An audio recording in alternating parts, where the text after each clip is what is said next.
Imagine a world where even breathing feels dangerous, where the air burns your lungs, where metal freezes skin on contact, and where silence stretches so wide it feels endless.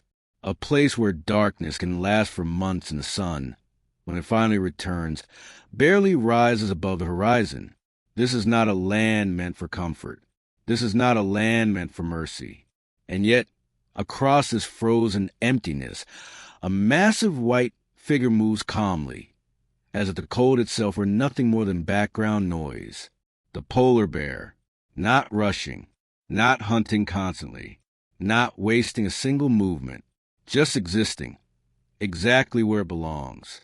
The Arctic is not simply cold. It is unforgiving. Temperatures plunge below -40 degrees. Winds sweep across open ice with nothing to slow them. Snow blinds. Ice cracks without warning. Food can vanish for weeks at a time. For most life on Earth, this environment would be a death sentence. For the polar bear, it is home. But this didn't happen by chance. The polar bear did not arrive in the Arctic and adapt quickly. It was shaped slowly, carefully, over hundreds of thousands of years, until cold stopped being an enemy and became an ally. Every inch of its body tells this story. At first glance, the polar bear appears white, perfectly camouflaged against snow and ice. But this color is an illusion. Each strand of fur is actually transparent and hollow, designed to trap heat and guide sunlight downward. Beneath that fur lies black skin, absorbing even the weakest rays of Arctic sunlight, like a living solar panel. Below the skin is a thick layer of fat, sometimes more than 10 centimeters deep. This blubber insulates the bear, fuels long periods without food, and allows it to survive conditions that would shut down most mammals within minutes. This fat is not excess. It is stored survival. When a polar bear enters the ocean, it does not hesitate. The water is often colder than the air, yet the bear swims with controlled power. Its massive front paws act like paddles, pushing through icy waves with steady rhythm. The bear can swim for hours, sometimes days, crossing open stretches of water that seem endless. Cold does not shock it. Cold does not slow it, because his body was never meant for warmth. It was meant for endurance. The polar bear's world is defined by scarcity. Unlike forests or grasslands, the Arctic offers no abundance. There are no plants to rely on, no backup food sources. Polar bears are carnivores, and their survival depends almost entirely on one animal, the seal. Seals are rich in fat, exactly what a polar bear needs. But seals are cautious, alert, and perfectly adapted to life beneath the ice. So the polar bear learns patience. It waits beside breathing holes carved into the ice. Sometimes it waits for hours, sometimes longer. The bear stands motionless, blending into the frozen landscape, conserving energy with absolute discipline. There is no pacing, no frustration, no wasted movement, just waiting. When a seal finally surfaces to breathe, the bear explodes into action. One powerful strike, one decisive moment. If it succeeds, the reward is enormous, enough energy to last days or weeks. If it fails, there may be nothing else. This is not the life of constant success. This is the life of calculated risk. There are long periods when the ice melts and seals disappear. During these times, polar bears can go months without eating. Their bodies slow down. Their metabolism shifts. Fat reserves are consumed carefully, not recklessly.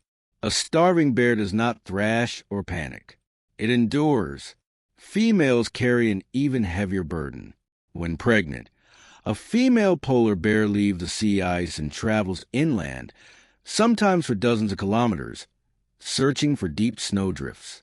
There, she digs a den, a fragile shelter made entirely of snow. Inside this den, she gives birth to 1 or 2 cubs. At birth, a polar bear cub is blind, nearly hairless, and weighs less than a kilogram. Outside the den, the Arctic would kill it in minutes. Inside, warmth exists. For months, the mother does not eat. She survives entirely on her fat reserves while nursing her cubs. Her body literally consumes itself to keep them alive. She grows weaker as they grow stronger. When spring finally arrives, she emerges thinner, exhausted, and hungry, but successful. She leads her cubs across shifting ice, teaching them how to walk without falling through cracks, how to swim in freezing water, how to wait, how to observe, how to survive. Every lesson matters. Every mistake carries consequences. Polar bear mothers are not gentle because the Arctic is kind. They are gentle because the Arctic is not. Despite their massive size and strength, polar bears live largely alone. There are no packs, no herds, no safety in numbers. Each bear occupies a vast territory, sometimes spanning hundreds of kilometers. These territories shift constantly as ice drifts, breaks, and reforms. Polar bears navigate using memory, scent, and instinct. They maintain mental maps of a world that never stays still, a landscape made of moving ice and invisible boundaries. They are solitary not because they prefer isolation, but because the Arctic cannot support crowds. For thousands of years, this balance held. Ice formed reliably. Seals followed predictable patterns. Polar bears adapted and survived. But now, the Arctic is changing faster than it ever has before. Sea ice forms later each year. It melts earlier. Hunting seasons shrink. Bears are forced to swim longer distances, burning energy they cannot afford to lose. Some bears adapt. Some do not. This is not weakness. It is mismatch. The polar bear evolved for a world where ice stayed long enough to hunt, rest, and recover. It did not evolve for ice that disappears beneath its feet. Polar bears do not understand climate change. They do not know why the ice is vanishing. They do not know that human activity far away affects their frozen home.